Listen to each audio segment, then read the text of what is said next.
આજથી થોડાક દિવસ પહેલાં પ્રકાશ દેસાઈ જે ભાજપના ભરૂચના નેતા છે તેમના ડ્રાઈવર સના વસાવા દ્વારા એક ભરૂચના વેપારી ઉપર હુમલો કરવામાં આવ્યો હતો, તેમને મારવામાં આવ્યો હતો અને આ ઘટનાના કારણે ભારતીય જનતા પાર્ટીના સાંસદ મનસુખ વસાવા લાલઘુમ બન્યા છે। આ ઘટનાના પગલે હાલ સના વસાવા નામના શખ્સ સામે સ્થાનિક પોલીસ સ્ટેશન ખાતે પોલીસે ફરિયાદ પણ નોંધી હતી, પરંતુ જે ફરિયાદ લેવામાં પહેલાં આનાકાની થઈ રહી હતી તે બાબતે સાંસદ મનસુખ વસાવાએ એક પત્ર પણ ગુજરાતના મુખ્યમંત્રી ભૂપેન્દ્ર પટેલને લખ્યો હતો અને આ પત્રમાં તેમણે પોતાની જ પાર્ટી સામે મોરચો ખોલીને શું વાત કહી હતી, વિગતે વાત કરી। વૈષ્ણવજન તો તેને કહીએ જે પીડ પરાઈ જાનાને રે। નમસ્કાર દર્શક મિત્રો, નવજીવન ન્યૂઝમાં આપનું સ્વાગત છે। હું છું ફૈઝાન। થોડાક દિવસ પહેલા ભારતીય જનતા પાર્ટીના નેતા પ્રકાશ દેસાઈના ડ્રાઈવર સના વસાવા એક વેપારીને ત્યાં વસ્તુ લેવા ગયા હતા અને વસ્તુમાં કોઈ ખામી હોવાથી તેઓ વસ્તુ પરત કરાવવા માટે આવ્યા હશે અને આને લઈને બોલાચાલી થઈ, ત્યારે વેપારીને સના વસાવા નામના ભાજપના નેતાના ડ્રાઈવરે ઢોર માર માર્યો અને આ ઘટનાનો વિડીયો પણ સોશિયલ મીડિયા ઉપર વાયરલ થયો હતો। આ ઘટના પોલીસ સ્ટેશન સુધી પહોંચે છે, પરંતુ જે રીતે ભાજપના સાંસદ મનસુખ વસાવાએ આરોપ કર્યા કે પોલીસ સ્ટેશનમાં જે ફરિયાદી છે તેમને વ્યવસ્થિત સાંભળવામાં નથી આવ્યા અને સાથે જ જ્યારે સ્થાનિક ધારાસભ્ય પાસે ફરિયાદી જાય છે તો તેમને પણ ક્યાંક ને ક્યાંક પાર્ટીનું દબાણ હોવાથી તેઓ સાંભળતા નથી અને આના જ કારણે વિવાદ વકર્યો હતો અને આ મામલે ભાજપના સાંસદ મનસુખ વસાવાએ વેપારીના સમર્થનમાં આવ્યા હતા। તેમણે ગુજરાતના મુખ્યમંત્રી ભૂપેન્દ્ર પટેલને એક પત્ર લખ્યો હતો અને જે રીતે પ્રકાશ દેસાઈના જે ડ્રાઈવર છે સના વસાવા તેમણે જે ગુંડાગીરી કરી છે, જે જાહેરમાં માર માર્યો છે, તે મામલે કાર્યવાહી કરવામાં આવે તે માટે તેમણે મુખ્યમંત્રીને પત્ર લખીને માંગ કરી હતી। ત્યારબાદ સ્થાનિક પોલીસ સ્ટેશન ખાતે આ મામલે પોલીસે સના વસાવા નામના વ્યક્તિ સામે ગુનો પણ નોંધ્યો હતો। તો કે આ ઘટના બાદ હવે શું પ્રતિક્રિયા આપી રહ્યા છે સાંસદ મનસુખ વસાવા તે સાંભળી લો। એ ફ્રીજ પ્રકાશભાઈ દેસાના ગામના ડેપ્યુટી સરપંચના છોકરાને એના ડ્રાઈવરને વેચ્યું હતું। કોઈકને કોઈક ક્ષતિ નીકળી ફ્રીજમાં, એને લઈને આ વેપારી સાથે ઝઘડો કર્યો, બોલાચાલી કરે ત્યાં સુધી બરોબર છે, ફ્રીજ બદલી આપવાની પણ વાત કરી, છતાં પણ આમને દાદાગીરી કરી, વેપારીને માર્યો, વેપારીના પરિવારજને માર્યો, એક દીકરી હતી એને પણ માર્યો અને લાકડીના એવા સપાટા માર્યા જે વિડીયોમાં દેખાય છે। આટલી ઘટના ઘટ્યા પછી પણ પ્રકાશ દેસાઈ એને દબાણ કરે છે વેપારીને કે તમે સમાધાન કરી લો, પરંતુ આ બધા વેપારીઓ ભેગા થયા હતા, બધાએ નક્કી કર્યું આજે તમારો વારો છે, બીજા કાલે બીજાને મારશે, એટલે ફરિયાદ તો થવી જ જોઈએ। વેપારીના આગ્રહને લઈને પોલીસ સ્ટેશને આ લોકો ગયા વેપારી, પોલીસ સ્ટેશનની ગોળ ગોળ જવાબ, કોઈ જવાબદાર વ્યક્તિ નહોતો, હોમગાર્ડ ત્યાં બેઠેલા। ધારાસભ્યને જે વાત કરી રીતેશભાઈને, તો રીતેશભાઈએ પણ કીધું કે પ્રકાશભાઈનો ડ્રાઈવર છે એટલે હું કંઈ ના કરીશ।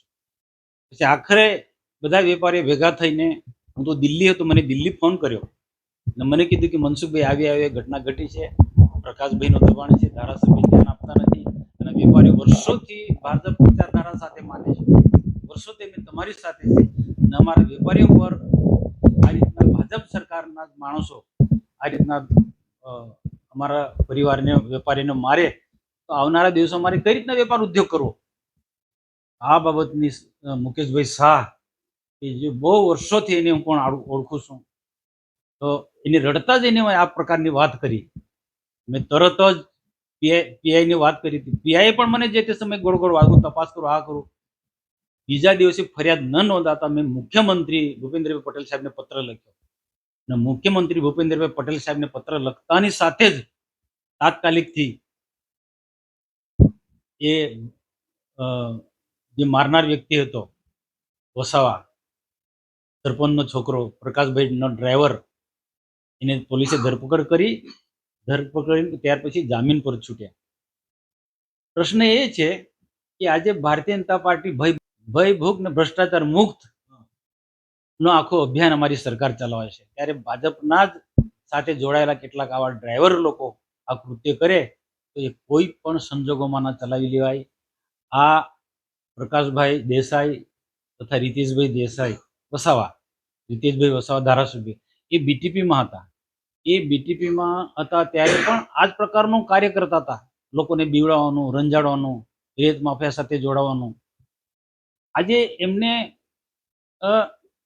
સરકાર છે, ભારતીય જનતા પાર્ટીના અનેક સંગઠનો છે, એમના જે યુવાનોને સંગઠનની કોઈ પણ સંગઠનમાં જોડવું જોઈએ, યુવા સંગઠન કોઈ પણ સંગઠનો, એના બદલે સ્વતંત્ર રીતના જનતા કા રાજ ને એક જૂથ બનાવ્યું છે અને એ જૂથમાં 100, 150, 200 બાઇકવાળા છોકરાઓ છે અને એનો કોડ નંબર આપ્યો છે 81. એ નંબર પરથી એ બધાને જાણ કરી દે તો બધા લોકો જે પણ કોઈ કાર્યક્રમ કરવો હોય, દેવમોંગરા જવો હોય, બીજા કોઈ પણ જગ્યાએ હોય, કોઈ લગ્ન પ્રસંગમાં જવો હોય, કોઈને રંજાડવો હોય, કોઈને હેરાન કરવું હોય, આખું જૂથ 50, 60, 100 લોકોનું નીકળી પડે છે. ચિત્યારે પડતી વિડીયો મારી પાસે છે. મેં ડીએસપીને જે તે સમયે 6 મહિના પહેલા ભરૂચના ડીએસપીને આખો વિડીયો બતાવ્યું છે ત્યાં શું પ્રકારના કૃત્ય કરે છે. હું આભાર માનું તે વખતના ડીએસપી એમને કડક હાથે કામ લીધું. ફરી પાછા એ આ પ્રકારના તોફાને ચડ્યા છે ને આવા કોઈ ને કોઈ પ્રકારના એ એમના જે સંસ્કારો જે પડેલા જતા નથી. 2 દિવસ પહેલા ઉમદરા ગામની આસપાસમાં 40-50 આવા એમના બાઇકવાળાએ લોકોને કોઈ ને કોઈ રીતના રંજાડ્યા, પણ લોકો આજે ડરે છે એમનાથી. લોકો આજે એમનાથી ડરે છે, બોલી નથી શકતા. આજે ઉમરલાની ઘટના પણ આજે વેપાર 2 દિવસ સુધી તે વેપાર ઉદ્યોગ બંધ રાખવો પડ્યો. તો આ જે સ્થિતિ જે છે એ સ્થિતિમાંથી બહાર લાવવા માટે હું ખુલ્લો એમના માટે બોલું છું અને મને લાગે છે સુધરી જાય તો સારું છે. પ્રકાશ દેસાઈ ને એની ટીમ જે 81 જે કિંગ છે કે જનતા કા રાજવાડે આખી ટીમ સુધરી જાય અને ધારાસભ્ય પણ આવા લોકોને, ખોટા લોકોને સપોર્ટ ના આપે. હું તો માનું છું કે કૂતરાની પૂંછડી ગમે એટલી જમીનમાં દાટો એ કંઈ સીધી થવાની નથી, વાંકીથી વાંકી રહેવાની. ભારતીય જનતા પાર્ટીના વિચારધારામાં આવી જાય એમનું બી ભલું છે ને આ વિસ્તારની જનતાનું પણ ભલું છે. આપણે સાંભળ્યા હતા ભારતીય જનતા પાર્ટીના ભરૂચના સાંસદ મનસુખ વસાવા. હાલ તેમનું નિવેદન સામે આવ્યું છે અને તેમણે કહ્યું છે કે આ પ્રકારની પ્રવૃત્તિ ભરૂચમાં ચલાવી લેવામાં નહીં આવે. એક ભય મુક્ત વાતાવરણમાં લોકો રહી શકે. ભારતીય જનતા પાર્ટીના શાસનમાં તેમણે વાત કરી કે ભ્રષ્ટાચાર ભયમુક્ત અને એક સારું વાતાવરણ લોકોને મળે તે માટેના પ્રયાસો તેમના છે અને વેપારી પર હુમલાની ઘટનાને તેમણે નિંદા કરી હતી. સાથે જ આ બાબતને લઈને જે ગુનો નોંધાયો છે તે બાબતે પણ તેમણે સ્થાનિક ધારાસભ્યએ જે સમર્થન ના કર્યું વેપારીનું તેને લઈને પણ રોષ વ્યક્ત કર્યો હતો. દર્શક મિત્રો, આવા જ નવા વિડીયો સાથે આપણે માહિતગાર કરતા રહીશું, એટલે નવજીવન ન્યૂઝ જોતા રહો. વૈષ્ણવજન તો તેને કહીએ જે